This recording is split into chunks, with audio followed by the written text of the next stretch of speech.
এখন আমি তোমাকে কুলিমজুর কবিতাটি পড়াবো। এই কুলিমজুর কবিতাটি পড়াতে গেলে প্রথমেই আমাকে বলতে হবে যে এই কবিতাটির কবির নাম কি। কবির নাম কাজী নজরুল ইসলাম।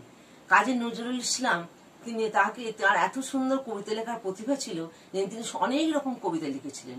তার কতগুলো কবিতার মধ্যে আমরা বিদ্রোহের আভাস পাই, কতগুলো কবিতার মধ্যে হিন্দু মুসলমানের মধ্যে যে সুপ্রীতি সম্প্রীতি বজায় রাখার জন্য থাকে। আমরা এখন যে কবিতাটা পড়বো তার নাম হচ্ছে কুলিমজুর। এই কুলিমজুর কবিতাটাতে তিনি তখনকার দিনে দেখেছিলেন যে যারা সমাজে তথাকথিত শ্রমিক মজুর তাদের কতটা লাঞ্ছিত অপমানিত হতে হয়। একদিন কবি যখন কোনো একটা জায়গা থেকে ফিরছিলেন, তিনি দেখলেন যে কুলি বলে একজন বাবু সাহেব একটি মানুষকে নিচে ফেলে দিল। এটা দেখে তার চোখ ফেটে জল এলো। তিনি বললেন, এমনি করে কি জগৎ জুড়ে যারা দুর্বল তারা মার খাবে? অথচ এই কুলি মজুরদের অবদান আমাদের সমাজে অনেক বেশি।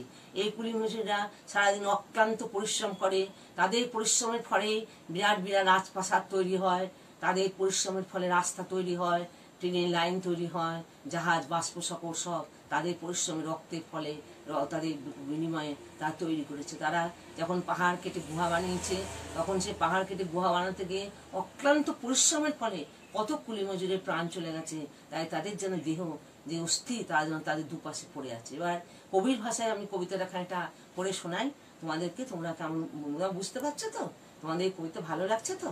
আচ্ছা শোনো, কবি যেটা লিখেছেন সেটা আমি পড়ছি। কুলিমজুর কাজী নজরুল ইসলাম। দেখিনি সেদিন রেলে কুলি বলে এক বাবুসাব তারে ঠেলে দিল নিচে ফেলে, চোখ ফেটে এলো জল। এমনি করে কি জগৎ জুড়িয়া মার খাবে দুর্বল? যে দধিচিদের হাত দিয়ে ওই বাষ্প সকট চলে, বাবুসাব এসে চড়িল তাহাতে, কুলিলা পড়িল তলে। বেতন দিয়াছ? চুপ রও যত মিথ্যাবাদীর দল। কত পাই দিয়ে কুলিদের তুই কত ক্রোড় পেলি বল?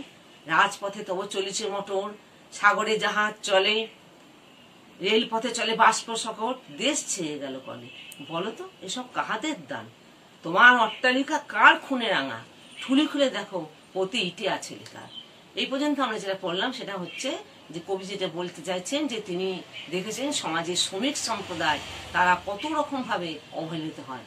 তাদেরকে যার বাবু সাহেব তারা নিজেদের বোঝা বইতে পারে না, তাদের যে সমস্ত বোঝা থাকে, তাদের যে সমস্ত মালপত্র থাকে, কুলিরাই তাদের প্রচুর পরিশ্রম করে তাদের বাবুদের মালপত্র নিয়ে তারা যথাস্থানে পৌঁছে দেয়। তাদের তার জন্য গায়ের ঘাম ঝরে যায়, কিন্তু সে কুলিদেরকে বাবুরা অপমানিত করে নিচে ঠেলে ফেলে দিয়েছে। এটা দেখে কবি বেদনায় একেবারে মর্মাহত হয়ে গেছেন, তার জন্য চোখ ফেটে জল এসেছে।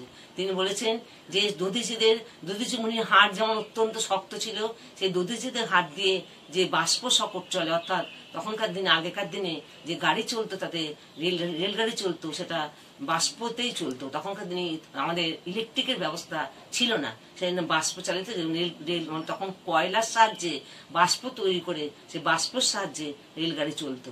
এবং বাবু সাহেব তারা সেই গাড়িতে চড়তো এবং কুলিরা তারা নিচে পড়ে যেত, এরকম বলতে চাইছেন কবি। তোমরা বলবে যে কেন, কুলিরা তো পরিশ্রম করেছে, তাদের তো আমরা বেতন দিয়েছি। চুপ, তিনি এখানে বলছেন না, তারা যতটা তাদের মর্যাদা, যতটা তাদের পরিশ্রম, ততটা বেতন তাদের দেয়া হয়নি। তোমরা সামান্য একটুখানি পয়সা দিয়েছো, মাত্র কত পাইপ তোমরা দিয়েছো, মাত্র কটা পয়সা দিয়েছো, তার জন্য তোমরা করোড়পতি হয়ে গেছো। তোমার রাজপথে যে আমাদের মোটর গাড়ি চলছে, সাগরে যে জাহাজ চলছে, রেলপথে যে বাষ্প সকট চলছে, এবং সারা দেশে যে নানা রকম কলকারখানা আবিষ্কৃত হয়েছে, সেই সমস্ত সবই কুলিদেরই দাম। এবং আমি যে অট্টালিকা আমরা যে বাস করি, বা যারা যথাকথিত ধনী সম্প্রদায় তারা যে অট্টালিকায় বাস করে, সেই অট্টালিকাতেও যে তৈরি হয়েছে, একটি একটি করে ইট গেঁথে যে অট্টালিকা তৈরি হয়েছে, সেই সমস্ত কুলিদের পরিশ্রমের ফলেই তৈরি হয়েছে। তোমাদেরকে এই পর্যন্তই পড়ালাম।